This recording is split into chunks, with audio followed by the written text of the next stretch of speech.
Hello everyone. So today I'd like to talk to you about consumer centricity. In this time of sort of volatile and disruptive markets and categories, a lot of companies are talking about the need to be more consumer centric. And companies are using different strategies. Some companies are really diving into data. Let's try to get as much consumer data as possible. Internal data, market research data, CRM data, you name it. Or put all that data together and connect it in an integrated platform. There are companies that are focusing on data science, big data analytics, and try to use machine learning and artificial intelligence to generate exciting new consumer insights. Or you focus on one-on-one marketing, like how can we use marketing invention to really target these one-on-one marketing campaigns. Now, I've been thinking about, is there not a way that all these things fit nicely together? And I was reading recently an interesting book from a Dr. Tononi, who is a world-renowned neuroscientist, and he has some really interesting idea about the consciousness of brands, brand consciousness. And I was reading it, and I was reading his integrated information system that he used to try to measure the consciousness of people's brains. And I thought this is a really interesting metaphor that can be really useful in putting a framework around this concept of consumer centricity.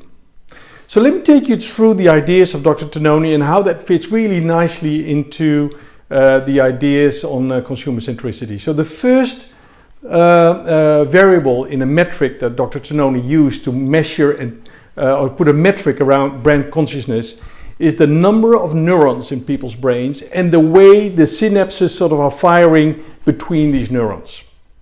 So if you use that metaphor for consumer centricity, you can say, in order to become more, and I call it consumer conscious, you need to have availability of data, right, related to the number of neurons in people's brains, and the data need to be well connected, right, like the synapses firing between all those neurons, right? So that's the first thing. You need to have enough consumer data, whether it's on CRM systems, whether it is from market research or from sales data. You need to have that, and the data need to be connected, because otherwise you cannot find connected insights from the data. So that's number one. The second variable that Dr. Tononi used is, in order for a brain to be conscious, your brain needs to create new, fresh insights, right? New, fresh ideas. If you don't create fresh ideas, then you can say the brand is not really conscious, it's just repeating knowledge that you put in the system.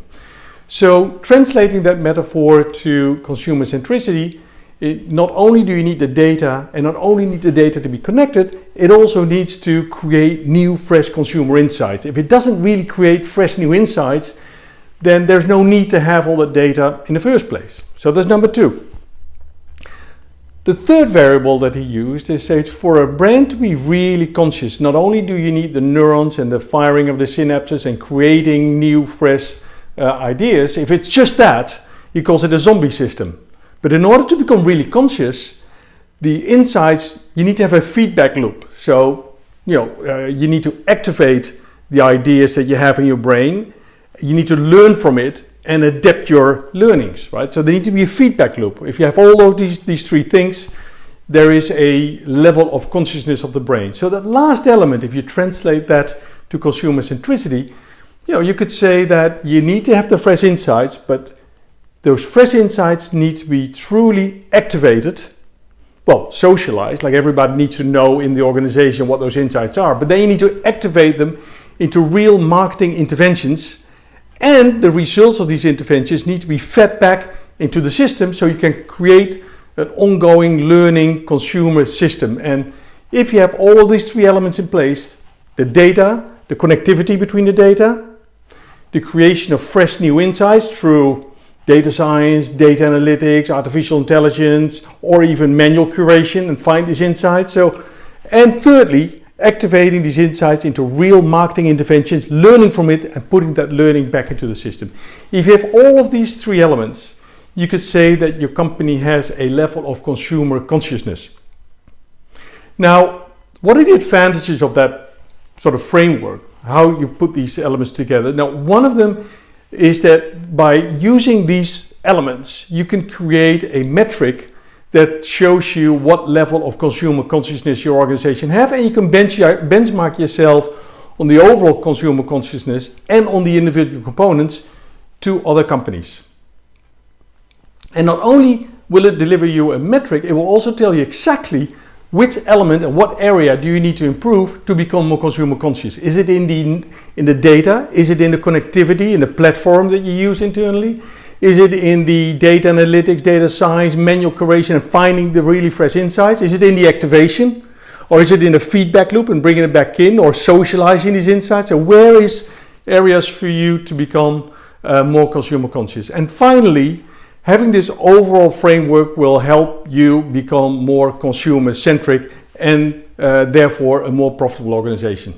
So in essence, that's the thought of consumer consciousness and the framework that we use at Ipsos. If you want more information, please reach out to Ipsos and we're happy to send you the full paper or give you some more information. Thank you for your attention.